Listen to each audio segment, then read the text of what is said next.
तो बात करते हैं। इंडिया ने चाइना की 59 एप्लीकेशन को बंद कर दिया है। ये एक स्ट्रॉन्ग मैसेज है चाइना को। अगर इंडिया ऐसा कर सकता है तो सारी दुनिया जो चाइना के अगेंस्ट है उन्हें भी ऐसे कदम उठाने चाहिए, क्योंकि चाइना अपने देश में किसी भी कंपनी को आने नहीं देता, फ्री स्पीच नहीं देने देता। वहाँ पे यूट्यूब बंद है, ट्विटर बंद है।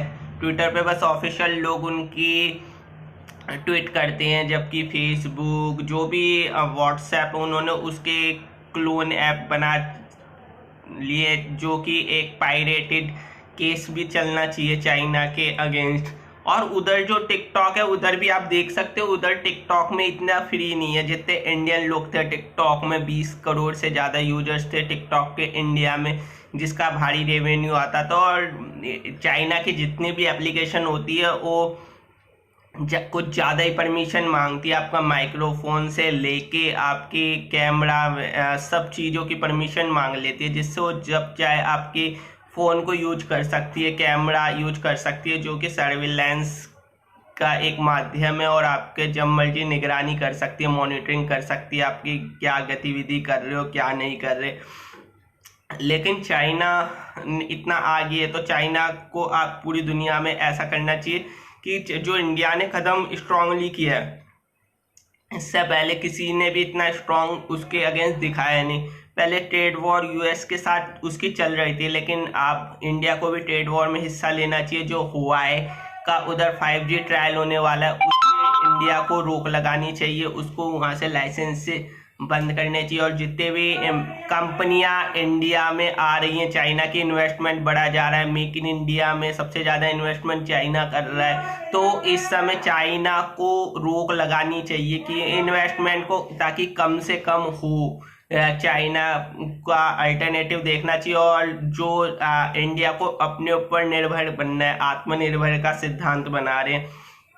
और इस समय चाइना के अगेंस्ट वर्ल्ड में भी एक वो है, हांगकांग में जो उन्होंने लॉ लाया, उसके प्रोटेस्ट चल रहे हैं। बोरिस जॉनसन ने भी कहा है अपनी पार्लियामेंट में। तो उस हांगकांग के प्रोटेस्ट और मानव अधिकार को लेके आप सारी दुनिया को इकट्ठे आना होगा। और चाइना क्लेम करता है चाइना के इशू उसके हर पड़ोसी देश के साथ चलते, 21 कंट्रियों के साथ उसके बॉर्डर डिस्प्यूट चल रहे हैं। और चाइना हर देश की कंट्री के साथ जो भी उसका नेबर है, चाहे वो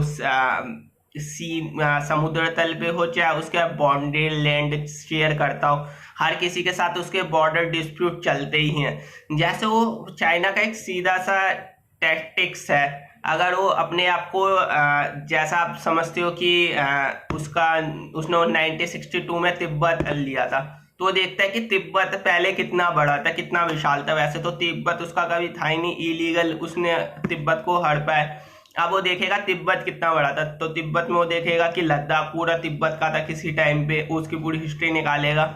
और देखेगा कि अरुणाचल भी कभी तिब्बत का पार्ट था, नेपाल भी कभी तिब्बत का कुछ पार्ट था। तो देखेगा कि ये सारा तो चाइना को होना चाहिए, क्लेम करेगा। ऐसे उत्तराखंड पे करता है, फिर वो देखेगा उत्तराखंड कितना बड़ा था, कभी उसकी पूरी हिस्ट्री निकाल देगा। उत्तराखंड अच्छा इतना बड़ा था, तो उत्तर प्रदेश तक आ जाएगा, फिर कुछ बचता नहीं। ऐसे वो पूरा जब उसकी निकालेगा तो लद्दाख देखेगा, फिर वो देखेगा कश्मीर का बड़ा पार्ट, तो देखेगा कश्मीर जो पाकिस्तान का, वो भी उसे अपना ही क्लेम करेगा। उसके हर किसी के साथ विवाद है, चाहे तजाकिस्तान हो, किर्गिस्तान हो, कजाकिस्तान हो, उसके हर किसी के साथ बॉर्डर डिस्प्यूट है। यहाँ तक कि उसके रशिया के साथ भी बॉर्डर डिस्प्यूट है।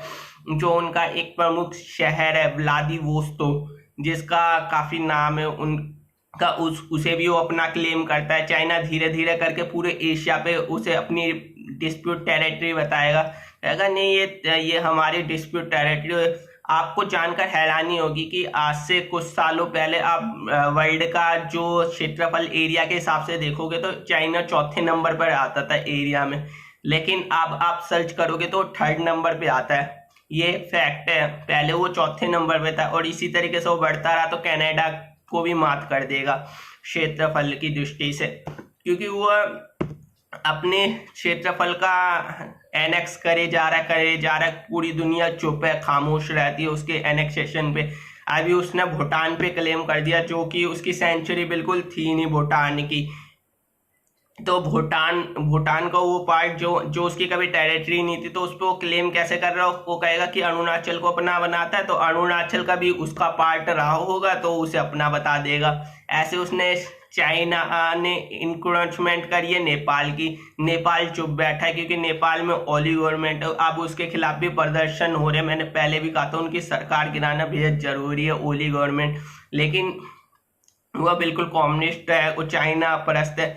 ऐसे वो श्रीलंका में अपना इतना लोन दे रखा है कि चाइना ने कि उसका हम्मन टोटा जो था वो 99 ईयर के साथ रिलीज कर दिया। अफ्रीका में उसकी इतनी इन्वेस्टमेंट है कि वो उसे अपने आप पे कर सकता है। जो हॉर्न ऑफ अफ्रीका है, डिजिबुटी कंट्री, वहां पे उसके इतने वो बना रखे तो वहां पे वो नेवल एक्सरसाइज कर सकता है ऐसी कंट्री में। तो अफ्रीका में भी चिंता का विषय कि उसके साथ इतना इन्वेस्टमेंट किया है अफ्रीका में, तो वो कहीं पे भी वहां पे अपनी शेप वेप एयरक्राफ्ट कहीं पे भी लैंड कर सकता है, क्योंकि अफ्रीका के दम नहीं है कि उसका लोन चुकता कर सके आज के डेट में। ऐसे ही उसने पाकिस्तान को पूरा एक तरीके से, पाकिस्तान आज बोल नहीं सकता चाइना के अगेंस्ट, क्योंकि पाकिस्तान में जितने भी इन्वेस्टमेंट है वह चाइना ही देता है। सबसे बड़ा इन्वेस्टर चाइना ही है। और अब पाकिस्तान में क्या कर रहा है, वो इंडिया को रोकने के लिए वहां के जो आतंकवादी संगठन है अल-बदर,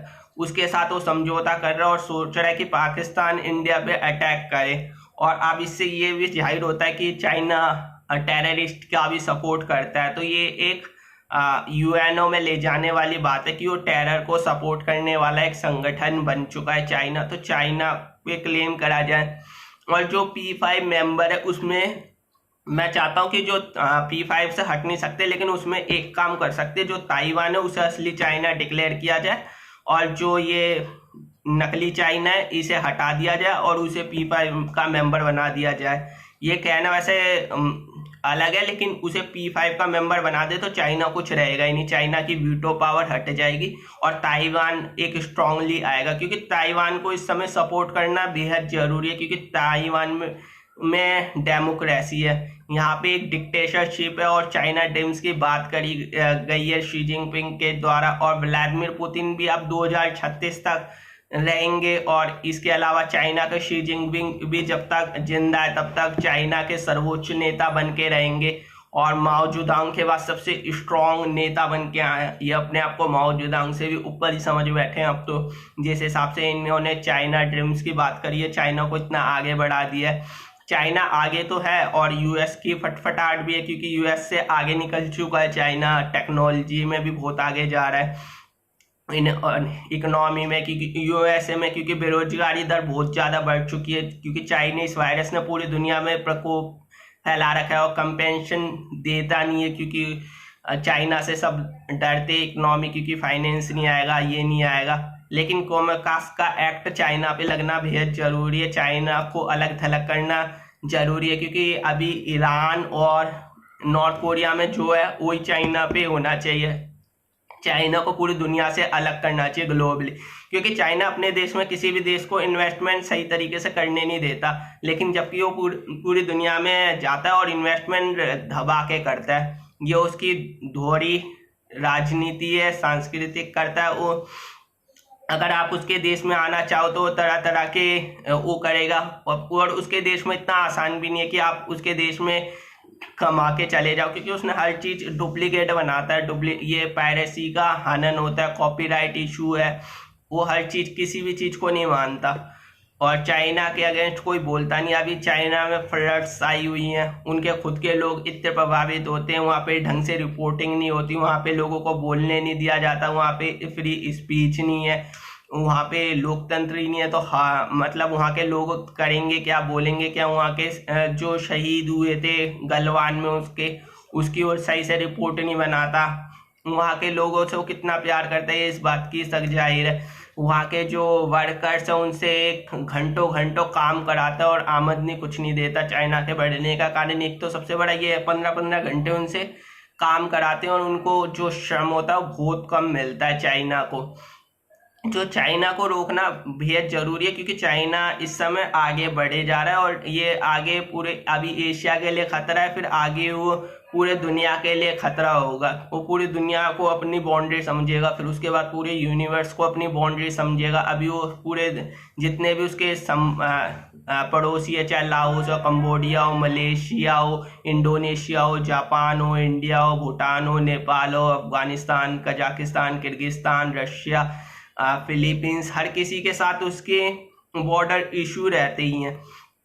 तो और उसका कभी ना कभी वो बोलता है कि हमारी टेरिटरी में था। ऐसे तो फिर देखा जाए तो मंगोलिया कितना बड़ा था, उसकी हिस्ट्री निकाल दी जाए, रोमन एम्पायर कितना बड़ा था, इंडिया में भी अशोका का एम्पायर कितना बड़ा था। और कोई आज जितनी बॉर्डर लाइन है उतने पे सीमित रहते हैं, लेकिन वो इन चीज़ों को मानता ही नहीं। वो हर चीज़ को डिस्प्यूट एरिया कहता है कि ये डिस्प्यूट एरिया है, जबकि उसके पड़ोसी भी उसके खिलाफ रहते हैं। मलेशिया इंडिया के अगेंस्ट था जब उनकी महातिर मोहम्मद की सरकार थी, लेकिन अब मलेशिया अगर चाइना से विवाद हुआ तो मलेशिया निश्चित रूप से इंडिया का साथ देगा, क्योंकि उसे भी पता है, क्योंकि मलेशिया के साथ भी उसका बॉर्डर बहुत ज़्यादा इशू रहते हैं, उसकी टेरिटरी को भी अपना बताता है। लाओस जो कि एक कम्युनिस्ट कंट्री है, उसके साथ भी उसके बहुत ज़्यादा इशू है। वियतनाम पे तो युद्ध हार के आया था चाइना, जो कि हर चीज़ को छुपाता है। आखिरी युद्ध वो वियतनाम जैसे देश से हार गया था गोरिल्ला वार में। वियतनाम पे भी वो अपना अधिकार जमाता है सारी दुनिया पे। उसका इनर मंगोलिया और जो उसके मुख्य 7 देशों में तो उसने इलीगल रूप से कब्जा कर रखा है, चाहे तिब्बत हो, चाहे इनर मंगोलिया हो, मंचूरिया हो, शिनजियांग हो, जो कि उससे अलग होने बेहद जरूरी है। हांगकांग, मकाऊ, ताइवान जो क्लेम करता है वो कभी उसके पार्ट थे ही नहीं, क्योंकि हांगकांग देखा जाए उसका पार्ट था, लेकिन वो ब्रिटिश हुकूमत आई, उसे केक की तरह बांटा सब लोगों ने चाइना को, और फिर अलग अलग हिस्सों में बांटा। तो चाइना के लोगों में उधर हांगकांग मकाऊ में लोकतंत्र का स्वाद उन्होंने चख लिया, तो उन्हें डेमोक्रेसी की वैल्यू पता है। आज वहाँ पे हांगकांग उनमें सबसे ज़्यादा आगे भी इकोनॉमिक तौर पे हब है वो वहाँ एशिया का, सिंगापुर के बाद। और चाइना क्या करता है, अपनी बेस कंपनियां अलग अलग देशों में बनाता है, चाहे वो सिंगापुर के रास्ते बनाए, मॉरिशस में बनाए, और वहाँ से ऐसा लगता है कि ये कंपनी वहाँ की है, सिंगापुर की है, लेकिन ऐसा नहीं। उन पे इन्वेस्टमेंट सारा का सारा चाइना का ही रहता है। तो ऐसे में इनको भी रोकना बहुत ज़रूरी है, जो सिंगापुर बेस कंपनियां बना रखी है उसने, ताकि वहाँ से वो फ्री रास्ता अपना ले, फ्री ट्रेड अपना ले, क्योंकि बहुत से कंट्रियों को छूट मिली होती है इन देश से। तो चाइना उसका भी बहुत इलीगली रूप से फ़ायदा उठाता है, बेनिफिट उठाता है। तो चाइना के लिए इस समय स्ट्रॉन्ग मैसेज है कि उसे उसके साथ इस समय बस कुछ ही कंट्री शामिल है, चाहे वह हो इस समय पाकिस्तान होगा वो उसका साथ देगा। नॉर्थ कोरिया के साथ भी उसका विवाद है, नॉर्थ कोरिया जबकि चाइना ही उसका वो है, लेकिन उसके साथ भी उसके विवाद है। तो उसके हर किसी के साथ विवाद, लेकिन वो ये चाइना के पास धन है, इस समय पैसा है, और वो आगे टेक्नोलॉजी में पता नहीं उसने क्या क्या चीज़ें बना रखी है, क्योंकि चाइना जितना वो छुपाता बहुत है। अब तो खैर दिखा भी रहा है, सूजू की जो उनके दार्शनिक थे उनकी बातों को समझा रहा है, जितना वो है नहीं उससे ज़्यादा दिखाने की कोशिश कर रहा है, दुनिया को डरा रहा है, चाहे उसके पास कुछ हो या ना हो। तो आगे भी मैं इसी प्रकार वीडियो बनाता रहूँगा। जय हिंद, सपोर्ट करते रहें मुझे।